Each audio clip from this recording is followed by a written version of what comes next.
નમસ્કાર વહાલા વિદ્યાર્થી મિત્રો, આજે આપણે ધોરણ 5 ના અંગ્રેજી વિષયની તારીખ 19/3/2021 ના રોજ લેવાનાર પ્રથમ સત્રની નિદાન કસોટીનો સંપૂર્ણ સોલ્યુશન સાથે અભ્યાસ કરીશું, જેના કુલ ગુણ છે 40. પ્રશ્ન નંબર 1. નીચે આપેલા વિકલ્પમાંથી યોગ્ય વિકલ્પ પસંદ કરી જવાબ લખો, જેના કુલ 5 માર્ક્સ છે. પહેલો સવાલ, જમ્બો ઇઝ કેચિંગ ખાલી જગ્યા, તો જવાબ આવશે ધ સ્ટાર્સ. ત્યાર પછી બીજું, ધ ડસ્ટબિન ઇઝ ખાલી જગ્યા ધ ડોર, અહીં જવાબ આવશે નિયર ધ ડોર.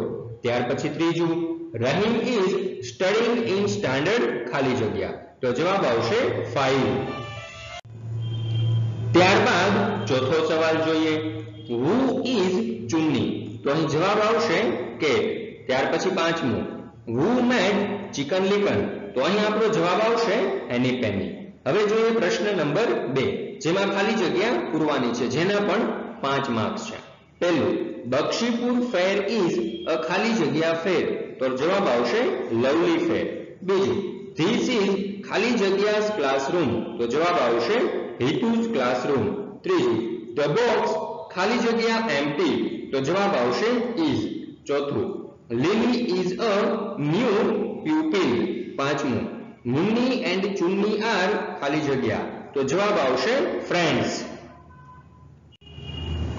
પ્રશ્ન નંબર 3, ખરા છે કે ખોટા તે લખો. જો અહીં આપણને 5 માર્ક્સ આપેલા છે. પહેલું, Munni always watches TV and mobile, તો અહીં જવાબ આવશે ખોટું. બીજું, they all met the lion while running away from the falling sky, તો જવાબ આવશે સાચું. ત્રીજું, the benches are clean, અહીં જવાબ આવશે ખરું. ચોથું, the giant wheel is small, અહીં જવાબ આવશે ખોટું. પાંચમું, the bulletin board is green, તો જવાબ આવશે સાચું. પ્રશ્ન નંબર 4, નીચે આપેલા પ્રશ્નોના જવાબ 1-2 વાક્યમાં લખો. અહીં કુલ 6 માર્ક્સ આપેલા છે.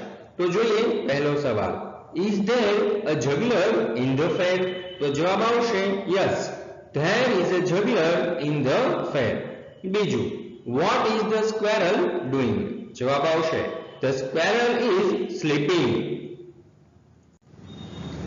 હવે જોઈએ ત્રીજો સવાલ, what do you do in your free time, I play in the playground and I read story books. ચોથો સવાલ, name all the animals who were running, તો જવાબ આવશે a chicken, a duck, a hen, a cock and a goose. પાંચમો સવાલ, how many children will clean the big room, 4 children will clean the big room. છઠ્ઠો સવાલ, where is the cupboard, જવાબ આવશે the cupboard is near the blackboard. પ્રશ્ન number 5, નીચે આપેલા શબ્દોનું બહુવચન લખો. બેન્ચ, જેનું બહુવચન થશે બેન્ચીસ, એટલે કે es પાછળ લાગશે. ફૂટ નું બહુવચન થશે ફીટ. man મેન નું બહુવચન થશે men મેન. વાઇફ નું બહુવચન થશે wives વાઇફ. પ્રશ્ન નંબર 6, હેવ અને હેઝ વડે ખાલી જગ્યા પૂરો. 4 ખાલી જગ્યાઓ છે અને 4 માર્ક્સ આપેલા છે. ધે ખાલી જગ્યા 2 cars, જવાબ આવશે હેવ. બીજું, આઈ ખાલી જગ્યા અ બોક્સ ઓફ ચોક, તો જવાબ આવશે હેવ.